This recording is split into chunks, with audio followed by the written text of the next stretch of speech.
Class 8th Mathematics for Semi English Medium, Chapter number 2 Parallel Lines and a Transversal, Part 2 Properties of Angles formed by two parallel lines and a transversal. If you have not subscribed the channel, subscribe the channel and press the bell icon to get the further notifications. दोन लाईन्सला एका ट्रान्सव्हर्सलनं जेव्हा intersect करते तेव्हा होणाऱ्या 8 अँगल्सची माहिती आपण घेतलेली आहे, बरोबर आहे ना.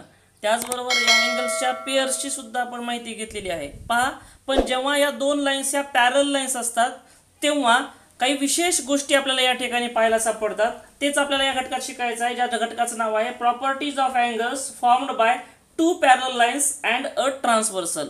जेव्हा दोन पॅरल लाईनला एक ट्रान्सव्हर्सल जेव्हा इंटरसेक्ट करते तेव्हा जे अँगल्स तयार होतात त्यांच्यामध्ये नेमक्या काय प्रॉपर्टीज असतात ते आपल्याला या ठिकाणी शिकायचं आहे. पहा, या ठिकाणी लाईन पी क्यू आणि लाईन आर एस या दोन पॅरल लाईन आहेत. पॅरल लाईन म्हणजे तुम्हाला माहिती आहे की त्या कधीच एकमेकींना इंटरसेक्ट होत नाहीत. आणि लाईन ए बी ही त्यांची काय आहे, ट्रान्सव्हर्सल आहे, which intersects line P Q in point M and line R S in to point N. तर पाहूया काय प्रॉपर्टीज असतील या पेअर ऑफ अँगल्सच्या. Let's see the property of corresponding angles. Corresponding angles काय प्रॉपर्टी दाखवतात हे समजून घेण्यासाठी आपल्याला करस्पॉन्डिंग अँगल्स पाहावे लागतील. या ठिकाणी आपण पाहतोय की अँगल्सची रचना या ठिकाणी आपण केलेली आहे कागदांच्या मदतीने. तर पहिला जे करस्पॉन्डिंग अँगल्सची पेअर आहे आपण शिकलेलो आहोत पाठीमागच्या घटकामध्ये. That is the pair of corresponding angles is 1 and 5 is the pair of corresponding angle. ही एक करस्पॉन्डिंग अँगलची पेअर आहे. मग आणि ही पेअर नेमकी काय प्रॉपर्टी दाखवते हे जेव्हा आपल्याला पाहायचं आहे तेव्हा आपल्या लक्षात येतं की जर आपण हे अँगल्स एकमेकावर फिक्स केले तर we know that the angles are concurrent. पहा, नंबर 1 and नंबर 5 हे दोन्ही अँगल एकमेकावर काय होत आहेत, तंतोतंत जुळत आहेत, बरोबर आहे. अगदी त्याच पद्धतीनं दॅट मीन्स या अँगलचं नाव काय आहे, अँगल ए एम. पहा, या ठिकाणी एम आहे, ए एम पी. नंबर 1 काय आहे, angle A M P is concurrent. हा अँगल कोणता आहे, M N R. Angle M N R या अँगलशी काय आहे, तो कॉन्करंट आहे. याच पद्धतीनं जर दुसरी पेअर आपण पाहिली, पहा कोणती पेअर आहे दुसरी, 3 आणि 7 या दोन्ही पेअर आपण घेतल्या या ठिकाणी. तर यांनाही जेव्हा आपण पाहिलं, जेव्हा 3 आणि 7 हे एकमेकांवर फिक्स केले तेव्हा हे लक्षात आलं की अरे 3 आणि 7 पण काय आहेत, कॉन्करंट आहेत. That means second pair, what is the angle? This is angle P M N. Angle P M N is congruent to angle R N B. Angle R N B.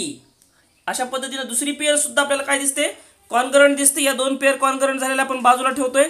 याच्यानंतर तिसरी जी पेअर आहे corresponding अँगल्सची ती कोणती आहे, 2 and 6. या ठिकाणी आपण numbers पाहतोय आणि अँगल्सचे नाव नंतर लिहितोय. पहा, 2 आपण घेतला, त्याचा करस्पॉन्डिंग अँगल आहे 6, तो पण आपण या ठिकाणी घेतला. आणि जेव्हा आपण यांची प्रॉपर्टी पाहतो तेव्हा आपल्याला हेही लक्षात येतं की angle 2 and 6 are also concurrent. पहा, 2 and 6 are also concurrent. That means 2 हा अँगल आहे, ज्याचं नाव आहे, this is A. Angle A M Q is congruent to angle. हा अँगल कोणचा आहे, M N S. Angle M N S. आणि फोर्थ पेअर कॉन्करंट करस्पॉन्डिंग अँगलच्या किती पेअर होतात, 4 पेअर होतात. That means 4th and 8th angle are also concurrent angles. So let's see what will be the property of between them, and we come to know that when we put the 4 and 8 fixed like this, we also see that the two angles are with the same measurement. That means angle 4 कोणचा होता, हा होता QMN. angle QMN is congruent to angle SNB. angle SNB. या पद्धतीने जेव्हा आपण corresponding अँगल्सच्या pair लावतो तेव्हा आपल्याला एक लक्षात येतं की जेव्हा दोन पॅरलल लाईनला एक करस्पॉन्डिंग एक ट्रान्सव्हर्सल इंटरसेक्ट करते तेव्हा झालेले चारही pairs of corresponding angles is congruent. That means each pair of corresponding angles formed by two parallel lines and their transversal is congruent angles. बरोबर आहे. अशा पद्धतीने आपण दो करस्पॉन्डिंग अँगल्सची प्रॉपर्टी सांगू शकतो. After that let's see the property of alternate angles and there are two type of alternate angles. First is the interior alternate angles and second is the exterior alternate angles. So let's see the what will be the property of interior alternate angle. So what is the pair of alternate angle? That is 3 and 6. So let's see what is the property between the 3 and 6. So take 3 and 6. मग या दोघांमध्ये काय property पाहूया अँगलमध्ये.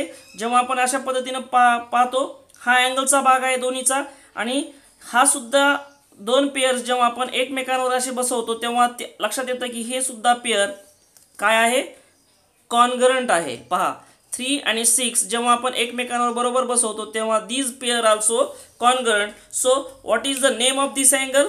PMN. Angle PMN pair number 1 is congruent. याचं नाव काय आहे? Angle MNS. Angle MN and S. This is the first pair of interior alternate angles. Then second pair काय आहे पाहूया.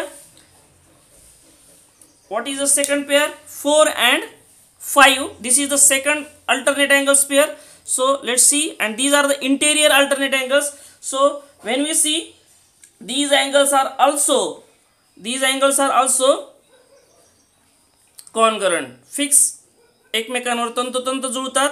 त्यामुळं अँगल 4 आणि 5 हा सुद्धा काय आहे, कॉन्गरंट आहेत. So what will be the fourth angle? QMN. Angle QMN is congruent to angle MNR. Angle MNR. These are the pairs of interior alternate angles. And after that we have to see the exterior alternate angles. So what is the first pair of exterior alternate angles? Angle number 1 and angle number 8. Let's see what is the property between them.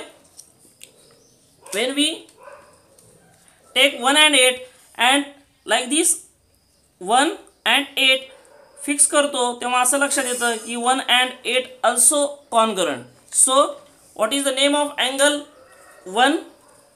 Angle AMP. Angle AMP is congruent to angle. याचा alternate angle कोणता आहे?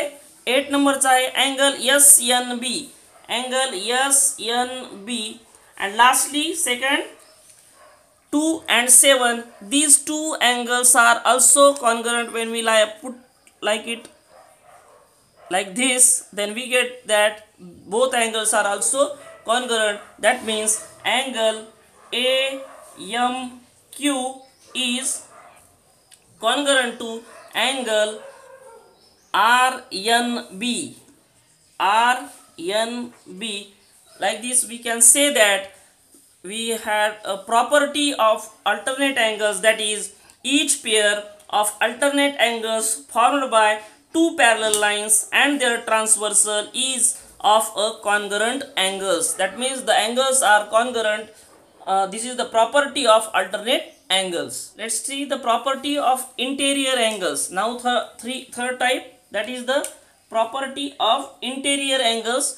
पहा interior angles कोणकोणत्या pairs आहेत. मग we had learned that 3 and 5 makes the pair of a interior angle. So let's see the property of 3 and 5. So take 3 and 5 and when we observe that मागच्या प्रमाणे जर आपण यांना बसवण्याचा प्रयत्न केला तर 3 आणि 5 हे कॉन्ग्रंट दिसतायत का? पहा 3 आणि 5 ला जर आपण या पद्धतीने बसवलं तर these are not congruent. Exact, बरोबर आहे. But when we match this 3 and 5 we get a line.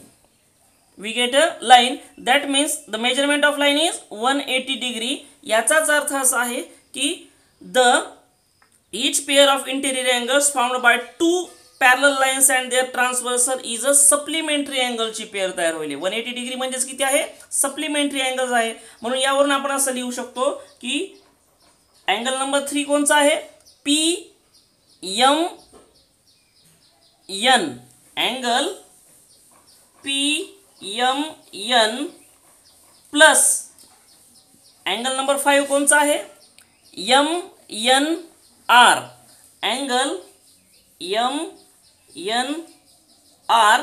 पहा एम या ठिकाणी एम आहे, N and this is R.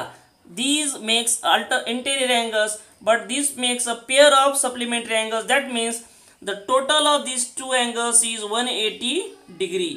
हा या ठिकाणी आपण ही प्रॉपर्टी आपल्याला पाहायला सापडते. त्याच पद्धतीने ज्या पद्धतीने 3 आणि 5 ने ही प्रॉपर्टी दाखवली, let's see the second alternate angle that is 4 and 6. He property काय दाखवते, ह्यासाठी आपण 4 आणि 6 अँगलला घेऊया. हा 4 नंबरचा अँगल आहे, हा 6 नंबरचा अँगल आहे.